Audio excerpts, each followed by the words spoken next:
ये जो ओडिशा बंद डाकरा गत 17 तारीख जो घोषणा करूँ जोटा आगामी 28 तारीख में सकाल 6 ठारू 2टा पर्यंत बंद रहिबो। मुख्य कथा होची जे सरकारी जो मंडी जो चली चाषी मान हजार हजार क्विंटाल धान पड़ी मंडी चालू ना टोकन मिलूना जदि मिलूँ अधा मिलूनी 40 क्विंटाल 10 क्विंटाल मिलूँ एवं काट गोटे एफएक्यू ना हाराहारी 5 केजी 10 केजी 12 केजी काट चल एक तो मंडी कमी अव्यवस्था दूर हम। द्वितीय कथा हूँ कि पॉल्यूशन ना 42,000 कोटी टका सरकार आदाय कर कंपानी मान किंतु एपटे साधारण व्यक्ति ठारू किभली आदाय कर 10,000 50,000 से कथा चली। तृतीय कथा टाटा पावर जो दमन चली स्मार्ट मीटर ना सेटा केमती बंद हम एवं से शोषण केमती बंद हम एवं ता सहित जो चाषी मैंने ऑब्जेक्शन कर प्रतिवाद कर गणतांत्रिक पद्धति उपमुख्यमंत्री उपस्थित रे गुंडामारी माड़ मरा जाउची। तेणु ये जो कथा आकु नहीं करी ये बंद आकार जो देइचु ये सकाळ 6टा 2टा एथिरे हमर मुख्य कथा होची जो माने जोटा जरूरी सेवा हॉस्पिटल ठार आरंभ कर एम्बुलेंस एगुडी को खोला रहिबो एगुडी सहयोग करिवो खोला रहिबारे। किंतु मुख्य कथा होची काली जेतेबेले ए कथा नै प्रचार चलीची आ नवनिर्माण युवा छात्र संगठन तरफ प्रचार चलला गोटे सरकारी चैनल माध्यम प्रचार को एभली भाव में स्टंट कर पिला देकरी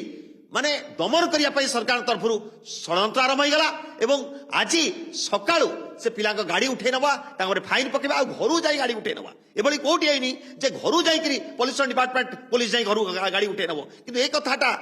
दृढ़ निंदा करूँ समर्थन बढ़ी चलती। काली भक्तदास कांग्रेस तरफ समर्थन देले एवं सीपीआई सीपीएम समर्थन दे चलती जेते सामाजिक संगठन गणतांत्रिक संगठन से समर्थन दे चलती। ये आंदोलन को जेते भी दबाइया चेष्टा कले भी सरकार विफल हेबे। सरकार निश्चित भाव में चेतीबे जो कथा कहूँ जे समस्ते ठिया हेबे एवं ये आंदोलन जो 6 ठारू 2टा आईचु ये सांकेतिक आंदोलन निश्चित भाव में सफल हम एवं सरकार आदर निश्चित चेतीबे।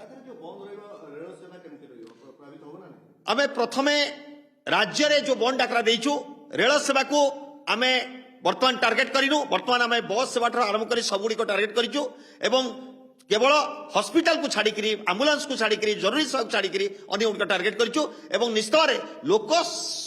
सहिंसक उपाय हिंसा न करी ये आंदोलन को साथ देवे ठिया हेबे एवं सबल करेंगे निश्चित भाव निश्चित भाव।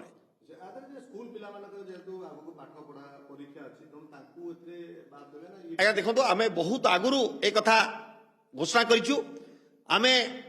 देचु सूचना प्रति स्कूल को सूचना देचु मेल जाइए जे आपण आधे मिनिमम सहयोग करतु आमको यहाँ हूँ गोटे चाषीर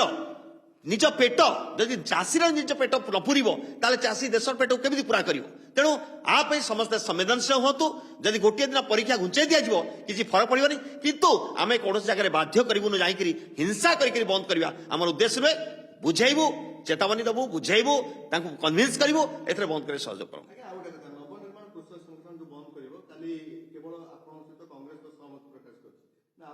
सीपीआई सीपीएम एमाने चिठी दे सारी समर्थन प्रकट एवं ता सहित जते गणतांत्रिक संगठन अच्छा पूरा ओडिशा रे आरटीआई सूचना अधिकार से समर्थन देइछंती किन्नर संगठन से समर्थन देइछंती अभिभावक संघ से समर्थन दउछंती समस्ते गोटे गोटे करके समर्थन दे चलछंती आ एटा निश्चित भाव जन आंदोलन परिणत हो।